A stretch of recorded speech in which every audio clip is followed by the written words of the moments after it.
నమస్కారం TC news కి స్వాగతం. ముందుగా ముఖ్యాంశాలు. తుఫాను ప్రభావంతో పశ్చిమ గోదావరి జిల్లాలో నేలకొరిగిన వరిచేలు, విషాదంలో మునిగిన రైతన్నులు ఆదుకోవాలని ప్రభుత్వానికి వినతి.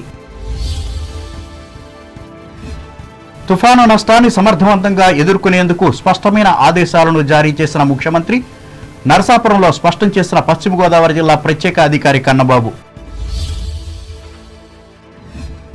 లోతట్టు ప్రాంతాల ప్రజలను అప్రమత్తం చేయాలి, అధికారులను కోరిన భీమవరం ఎమ్మెల్యే శ్రీనివాస్.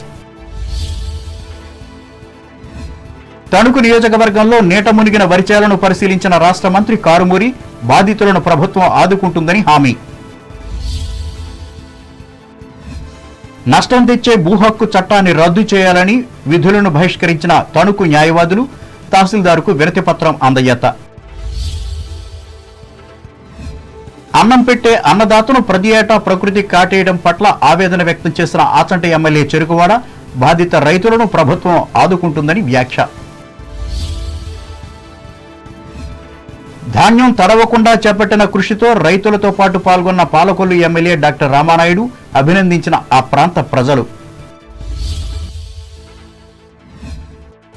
కలవచర్ల గ్రామంలో తడిసిన వ్యవసాయ పంటను వీక్షించిన నిడదవోలు ఎమ్మెల్యే శ్రీనివాసనాయుడు రైతులను అన్ని విధాలా ఆదుకోవాలని అధికారులకు సూచనలు.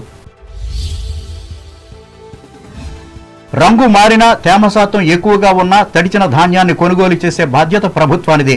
అమలాపురం నియోజకవర్గంలో రైతులకు భరోసా ఇచ్చిన రాష్ట్ర మంత్రి విశ్వరూప్. అకాల వర్షాలతో నష్టపోయిన రైతులను ప్రభుత్వం తక్షణమే ఆదుకోవాలి, మామిడికుదురు గ్రామంలో డిమాండ్ చేసిన మాజీ మంత్రి గొల్లపల్లి.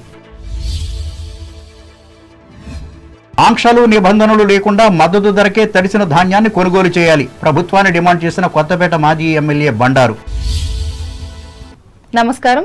తుఫాను ప్రభావంతో పశ్చిమ గోదావరి జిల్లాలోని పలు ప్రాంతాల్లో వరిచేలు నేలకొరిగాయి. భీమవరం, ఉండి, పాలకొల్లు, నరసాపురం నియోజకవర్గ పరిధిలో మాసులు ప్రారంభమైన దశలోనే ఈ తుఫాను ప్రభావంతో పంట దెబ్బతినే పరిస్థితి ఏర్పడింది. కోతలు పూర్తయిన ప్రాంతాల్లో గట్టుకు చేర్చిన ధాన్యం రాసులు, వరి పనులు తడిచిపోకుండా రక్షించుకునేందుకు రైతులు అన్ని ప్రయత్నాలు చేస్తున్నారు. జిల్లాలో 85,264 హెక్టార్లో వరి పంట సాగు చేస్తున్నారు. 30,652 హెక్టార్లో కోతలు జరిగాయి. మిగిలిన 54,611 హెక్టార్లో పంట సుమారు 10 రోజుల్లో కోత దశకు చేరుకోనుంది. ఇప్పటి వరకు 1,15,483 టన్నుల ధాన్యం కొనుగోలు చేయడం జరిగిందని, 48,266 టన్నుల ధాన్య బహిరంగ మార్కెట్లో రైతులు విక్రయించినట్లు ప్రభుత్వం ప్రకటించింది. అలాగే 9,700 టన్నుల ధాన్యం సురక్షిత ప్రాంతాల్లో భద్రపరిచారు. ఇంకా బయట ఉన్న 8,456 టన్నుల ధాన్యాన్ని దగ్గరలోని సురక్షిత ప్రాంతాలకు తరలించినట్లు జిల్లా కలెక్టర్ పి ప్రశాంతి తెలిపారు.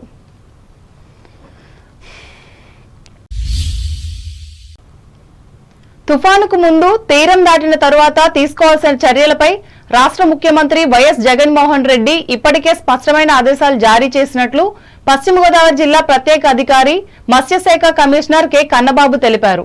మంగళవారం నరసాపురంలో ఏర్పాటు చేసిన విలేకరుల సమావేశంలో ఆయన పాల్గొని మాట్లాడారు. హెచ్చరికలను దృష్టిలో ఉంచుకుని జిల్లాలోని ప్రభావిత ప్రాంతాల్లో అన్ని ముందస్తు చర్యలు తీసుకోవడం జరిగిందన్నారు. జిల్లాలో నరసాపురం, మొగల్తూరు మండలాల్లో 12 గ్రామాలను తుఫాన్ ప్రభావిత ప్రాంతాలుగా గుర్తించామన్నారు. ఇప్పటికే వేగంగా సహాయక చర్యలు జరుగుతున్నాయని వివరించారు. ఈ 2 మండలాల్లో 5,113 మందిని సురక్షిత ప్రాంతాలకు తరలించామన్నారు. వీటితో పాటు ఆచంట, యలమంచలి మండలాల్లోని అధికారులను అప్రమత్తం చేశామని వెల్లడించారు. ఎప్పటికప్పుడు పరిస్థితులను అంచనా వేసి అన్ని రకాల చర్యలు తీసుకుంటామని స్పష్టం చేశారు.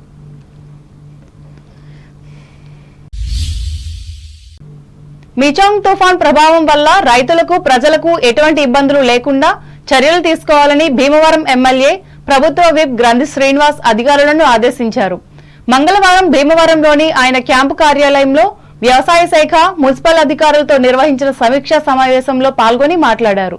లోతట్టు ప్రాంతాల్లో నివసిస్తున్న ప్రజలను అప్రమత్తం చేయాలని సూచించారు. రైతులు ఆందోళన చెందక్కర్లేదని, ప్రతి ధాన్యపు గింజను కూడా ప్రభుత్వం కొనుగోలు చేస్తుందన్నారు. వ్యవసాయ అధికారులు రైతు భరోసా కేంద్రాల సిబ్బంది సహకారం తీసుకుని నియోజకవర్గంలో పంట పొలాల పరిస్థితి, ఆరబెట్టిన ధాన్యం పరిస్థితిపై నివేదికలు తయారు చేయాలని ఆదేశించారు. రైతులకు తమ ప్రభుత్వం అండగా ఉంటుందని స్పష్టం చేశారు. ఈ సమీక్షలో వ్యవసాయ శాఖ ఏడీ సిహెచ్ శ్రీనివాస్, ఏవో Nimmala Srinivas, municipal commissioner M Shyamala పాల్గొన్నారు.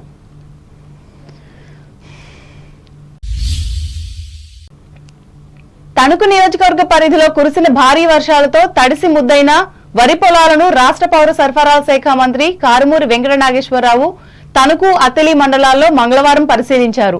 ఇందులో భాగంగా రైతులతో చర్చించి జరిగిన నష్టాన్ని తెలుసుకున్నారు. అనంతరం ఆయన మీడియాతో మాట్లాడుతూ తడిసిన ధాన్యాన్ని ప్రభుత్వం కొనుగోలు చేసి అన్నదాతలను ఆదుకుంటుందని హామీ ఇచ్చారు. ఇందుకు అనుగుణంగా రైస్ మిల్లర్లకు ఆదేశాలు ఇవ్వడమైందన్నారు.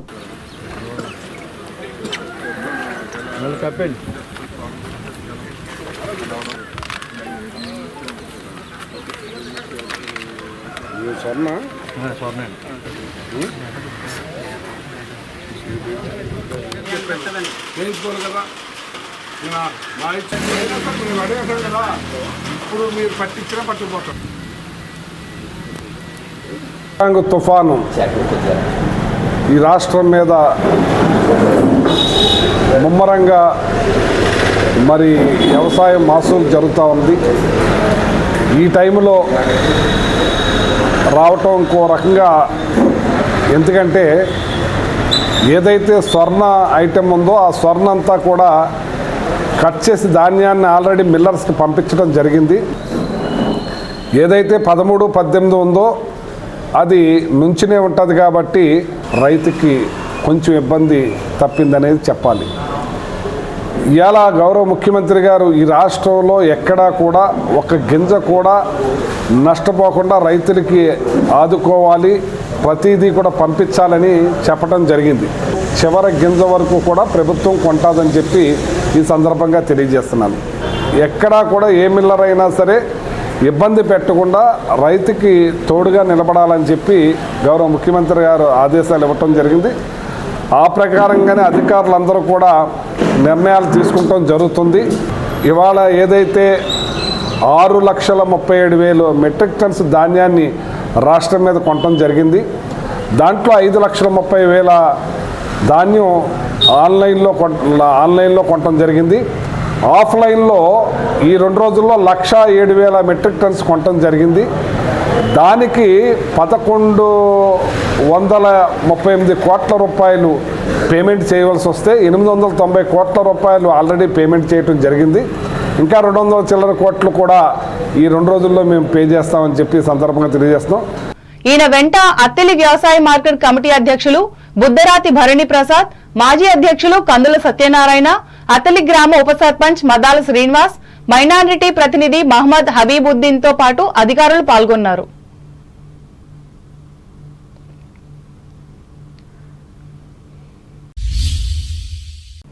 భూ హక్కు చట్టాన్ని రద్దు చేయాలని తణుకు బార్ అసోసియేషన్ ఆధ్వర్యంలో న్యాయవాదులు మంగళవారం విధులను బహిష్కరించారు. అనంతరం తహసీల్దార్ కార్యాలయానికి వెళ్లి వినతి పత్రం అందజేశారు. ఈ సందర్భంగా బార్ అసోసియేషన్ కార్యదర్శి కేవీవి సత్యనారాయణమూర్తి మాట్లాడుతూ భూ యజమానులకు నష్టం కలిగించే ఈ చట్టాన్ని తక్షణమే నిలుపుదల చేయాలని డిమాండ్ చేశారు.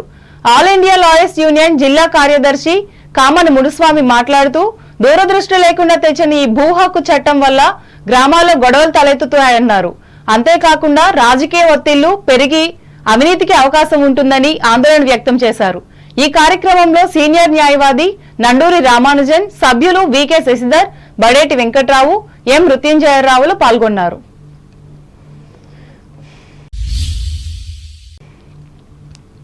తుఫాన్ బీభత్సం వల్ల తీవ్రంగా నష్టపోయిన అన్ని పంటల రైతులను, లోతట్టు ప్రాంత ప్రజలను ఆదుకోవాలని సిపిఎం ఆధ్వర్యంలో కార్యకర్తలు తణుకు తహసీల్దార్, ఎండీఓలకు మంగళవారం వినతి పత్రం అందజేశారు.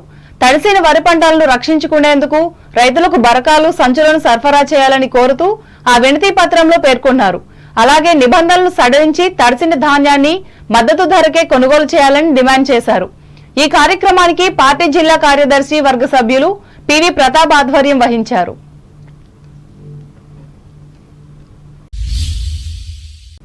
ఆచంట నియోజకవర్గంలో భారీ వర్షాలతో కుప్పకూలిన వరి ధాన్యాన్ని ఎమ్మెల్యే చెరుకువాడ శ్రీరంగనాథరాజు మంగళవారం పరిశీలించారు.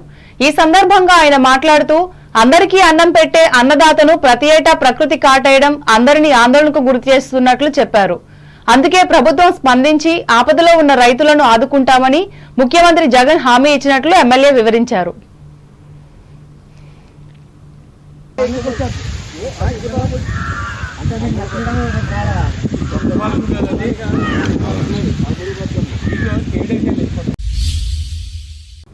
పాలకొల్లు నియోజకవర్గ పరిధిలో బల్లిపాడు గ్రామంలో మిజాంగ్ తుఫాన్ కారణంగా భారీ వర్షాలతో నీట మునిగిన పొలాలను పాలకొల్లు ఎమ్మెల్యే టీడీపీ జాతీయ ప్రధాన కార్యదర్శి డాక్టర్ నిమ్మల రామానాయుడు మంగళవారం పరిశీలించారు. ధాన్యం రాసులు నీట మునిగిపోవడంతో రైతులతో పాటు వర్షంలో తడుస్తూ ధాన్యం రాశి చుట్టూ గాడి కొట్టి వర్షపు నీటిని తరలించారు. ఈ సందర్భంగా ఆయన మాట్లాడుతూ రైతులు ఎకరానికి 45,000 రూపాయలు పెట్టుబడి పెట్టి పండించిన పంట తుఫాను కారణంగా తడిసి రంగుమారి మొలక వచ్చే పరిస్థితి ఉందన్నారు. వారం రోజుల క్రితం కోతలు కోసారని ధాన్యం పట్టాలంటే ప్రభుత్వం నిబంధనలు సడలించాలన్నారు. తేమ శాతం 17 ఉండాలని నిబంధనలు పెడుతున్నారని, అంతకు మించి ఉంటే ధాన్యం కొనమని అంటున్నారన్నారు. వెంటనే ప్రభుత్వం తడిసిన మొలక వచ్చిన రంగు మారిన ధాన్యాన్ని ఏ విధమైన షరతులు లేకుండా కొనుగోలు చేయాలన్నారు. ఆయన వెంట మండల పార్టీ నాయకులు కార్యకర్తలు పాల్గొన్నారు.